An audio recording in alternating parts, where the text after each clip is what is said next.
सुप्रभात बच्चों, मैं विनोद कुमार हिंदी साहित्य की कक्षा में आप सभी लोगों का स्वागत करता हूं। आज मैं आप लोगों के सामने प्रस्तुत हुआ हूं एक नए वीडियो के साथ। उस वीडियो में मैंने घर की याद पाठ का संकलन किया है। घर की याद पाठ एनसीईआरटी भाग 1 में संकलित आरोह जो विषय है, आरोह जो पुस्तक है, उसमें से लिया गया है। यह एक काव्यखंड है। इस काव्यखंड में कवि ने अपने घर की मार्मिकता का प्रदर्शन किया है। तो घर की याद जो पाठ है, इसके लेखक या कवि हैं आपके भवानी प्रसाद मिश्र जी। तो भवानी प्रसाद मिश्र की यह कविता जो घर की याद है, ये कब लिखी गई या किस स्थिति परिस्थिति में लिखी गई, थोड़ा सा इसका जिक्र हम कर लेते हैं कि भवानी प्रसाद मिश्र की घर की याद कविता 1942 के भारत छोड़ो आंदोलन के दौरान लिखी गई थी, जब वह कवि कारावास में बंद था और वहाँ कारावास में बंद था और उसके हृदय में जो वेदना, जो दुख उठ रहा था, वह अपने परिवार के प्रति था। वहाँ पर रहकर वह अपने परिवार, अपने घर के प्रिय सदस्यों को बहुत याद करता है और उसको याद होने के उपरांत यह कविता वह लिखता है। तो यहाँ पर इसी का अवलोकन किया गया है। सबसे पहले हम कवि का जीवन परिचय जान लेते हैं, जो कि अब आपसे प्रश्न जब भी बनाए जाएंगे, चाहे हाफ ईयरली का चाहे एनुअल का एग्ज़ाम देने जाएंगे, तो कवि के जीवन से संबंधित 1-2 प्रश्न रहेंगे। तो जीवन परिचय भी बहुत इम्पॉर्टेंट आप लोगों के लिए हो जाता है। तो देख लेते हैं पहला। कुछ लिखा कि सो, कुछ पढ़ के सो तू, जिस जगह जागा सवेरा उस जगह से बढ़ के सो। वाह, क्या कविता लिखी है भवानी प्रसाद मिश्र जी ने अपनी। तो उनका जीवन परिचय देख लेते हैं। भवानी प्रसाद मिश्र जी का जन्म सन 1913 टिगरिया गांव होशंगाबाद मध्य प्रदेश में हुआ। इनकी प्रमुख रचना सतपुड़ा के जंगल, सन्नाटा, गीत फरोश, चकित है दुख, बुनी हुई रस्सी, खुशबू की शिलालेख, अनाम तुम आते हो, इंदम नमम आदि। प्रमुख सम्मान साहित्य अकादमी, मध्य प्रदेश शासन का शिखर सम्मान, दिल्ली प्रशासन का गालिब पुरस्कार एवं पद्मश्री से इन्हें अलंकृत किया गया। इनकी मृत्यु सन 1985 ईस्वी में हो गई। अब लेखन से संबंधित इनका परिचय जान लेते हैं। सहज लेखन और सहज व्यक्तित्व का नाम है भवानी प्रसाद मिश्र। कविता और साहित्य के साथ साथ राष्ट्रीय आंदोलन में जिन कवियों की सक्रिय भागीदारी थी, उनमें से एक प्रमुख हैं। गांधीवाद पर आस्था रखने वाले मिश्र जी ने गांधी वाङ्मय के हिंदी खंडों में का संपादन कर कविता और गांधी जी के बीच सेतु का काम किया है।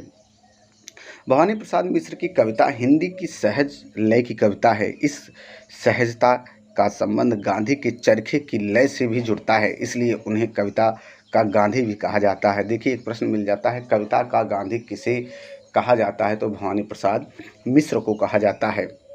मिश्र जी की कविताओं में बोल चाल के गद्यात्मक से लगते वाक्य विन्यास को भी कविता में बदलने की अद्भुत क्षमता है। इसी कारण उनकी कविता सहज और लोक के सबसे अधिक करीब है।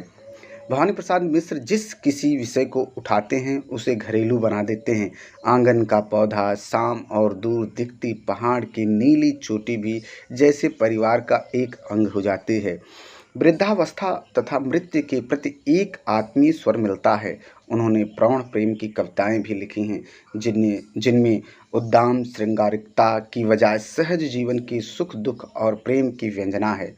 नई कविता के दौर के कवियों में मिश्र जी के यहाँ व्यंग्य और क्षोभ भरपूर है, किंतु वह प्रतिक्रियापरक न होकर सृजनात्मक है। गांधीवाद पर आस्था रखने के कारण उन्होंने अहिंसा और सहनशीलता को रचनात्मक अभिव्यक्ति दी है। घर की याद कविता में घर के मर्म का उद्घाटन है। कवि को जेल प्रवास के दौरान घर से विस्थापन की पीड़ा सालती है।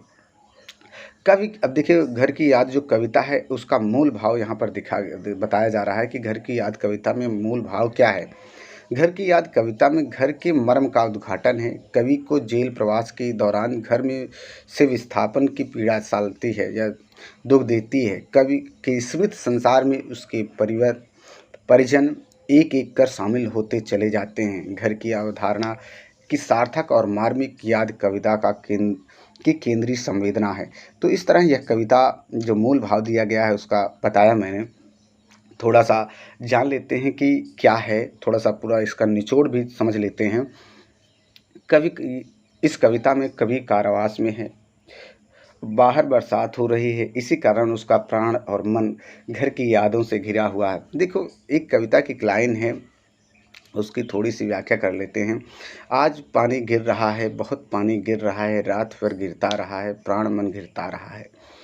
तो ये कविता में पानी गिरने का जो आशय, ये जो भाव लेखक ने स्पष्ट किया है, वह दो तरह से यहाँ पर देखने को मिलता है। एक तो जो सामान्य रूप से बरसात होती है और जब घनघोर बारिश रात के समय होती है तो बड़ी भयावह और दुख देने वाली होती है। उस भयावहता और दुख को देखकर ऐसा मानो जान पड़ता है कि जैसे पूरी प्रकृति इस भयावहता और दुख के कारण रो रही है, इसीलिए वर्षा हो रही है। तो एक तरह का ये प्रकृति से पानी बरसने का भाव मनुष्य से जोड़ा जा रहा है कि वह बरसात हो रही है, रात भर बरसात हो रही है। तो यह बरसात लेखक के हृदय में हो रही है, जो कि उसके आँखों के आंसुओं से गिर रहा है, एक बरसात के पानी के जैसा लगातार गिरता चला रहा है। यह दुख और वेदना को पानी बरसने को दिखाया गया है कि लेखक के दुख और वेदना को पानी की तरह बताया गया है कि जिस तरह बरसात घनघोर रात में होती है और लगातार होती है, तो ऐसा मानो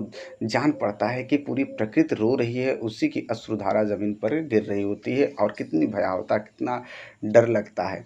और उसी के रोने या उसी के पानी गिरने का दुख जो जोड़ने का काम करता है लेखक से। लेखक के जीवन में भी लगता है कि जैसे दुखों का अंबार आ गया है, दुख ही दुख दिखाई देते हैं।